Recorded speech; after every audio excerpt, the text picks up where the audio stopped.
Doffing.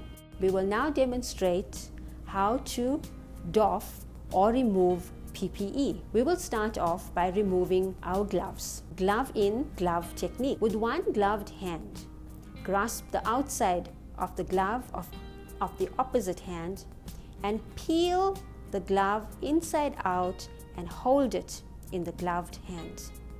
Now, with the bare hand, slide 2 fingers inside the glove hand and then peel the glove inside out. Make sure to peel the glove out without your bare hand touching the soiled glove. Discard the soiled glove in a biohazardous bin. Perform hand hygiene with the alcohol-based hand sanitizer for 20 to 30 seconds. Doffing of an eye shield and goggles. Grab the straps by pulling upward and away from your head. Do not touch the face shield or goggles. If you are using reusable goggles and face shields, keep this in a separate area for decontamination. Of an isolation gown. Untie or snap the straps at the neck and then the waist. Hold the gowns at the shoulders on the inside. Touching the gown only on the inside, pull the gown away from you and peel the gown downward and forward. Roll and fold the gown downward and inward motion, touching only the inside of the gown. Discard the gown in a biohazardous bin. Perform hand hygiene with the alcohol-based hand sanitizer for 20 to 30 seconds. Doffing waterproof gown. While removing the waterproof gown, it is important to remember to keep your gloves on. Place both your hands at the front of your gown at your neck level. Pull firmly at the front of the gown to snap or break the neck and waist straps. Now peel the gown forward and a downward motion. Remove the glove one arm at a time together with the gloves, and then vice versa. Do not touch any part of the soiled gown. Roll and fold the gown away from you in a downward-inward motion. Discard the gown in a biohazardous bin. Perform hand hygiene with alcohol-based hand sanitizer for 20 to 30 seconds. It is now safe to leave the patient's room.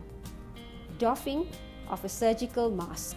Untie or snap the straps. Gently move the mask away from your face. Hold the surgical mask at the straps. Do not touch any outer part of the mask. Discard the mask in a biohazardous bin. Removal of an N95 face mask. First remove the bottom strap by bringing it over the face.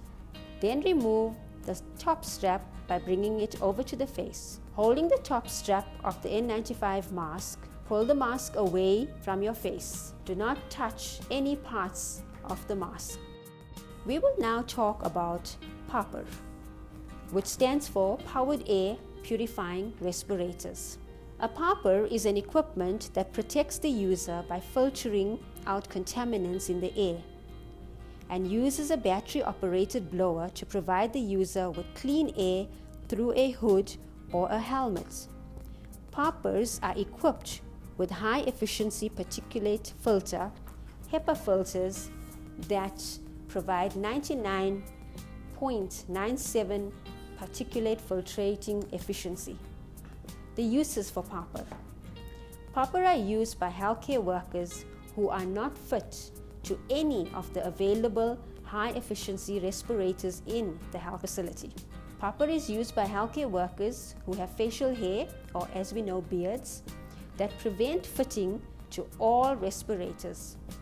It is also used as part of respiratory protection when handling a patient with suspected or confirmed illnesses or diseases transmitted through airborne route or when performing aerosol generating procedures.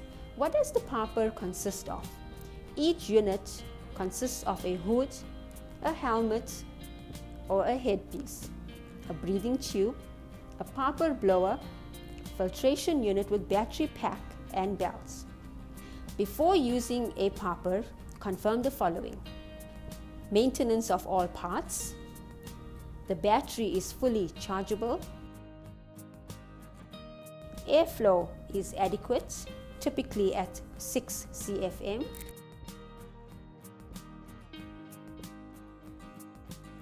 donning or putting on the PAPR and in-use procedures. Make sure that the fittings and connections are tight, the breathing tube is not leaking, airflow is adequate at 6 cfm, PAPR is turned on before entering that you should exit an area immediately if you notice that the airflow in the PAPR is interrupted or the equipment gives an alarm.